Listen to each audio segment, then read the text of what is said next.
Karena saya sakit hati. Pak, gede suara dikit Pak. Karena saya sakit hati. Sakit hati kenapa Pak? Karena saya kebetulan hari lupa saya harinya. Pas-pasan dia mau ke kandang kerbau, saya mau kasih naik layang. Kebetulan saudara di belakang saya klakson, saya berhenti. Hati-hati Bu, nanti kena saya layang-layang saya.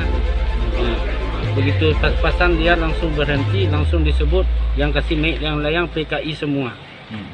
Musuh itulah saya sakit hati. Berkali-kali dia bilang keturunan kamu keturunan PKI, dia bilang. Dari situlah timbul saya sakit hati. Itu aja. Tapi saya menyesal, sangat menyesal. Berapa lama tuh? Saya kedepankan emosi saya. Perencanaan ini udah berapa lama Bapak?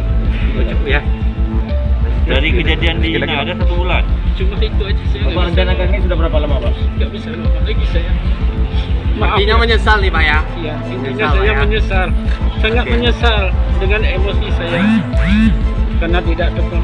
Itu aja. Yang intinya saya sakit hati sama korban itu. Oke.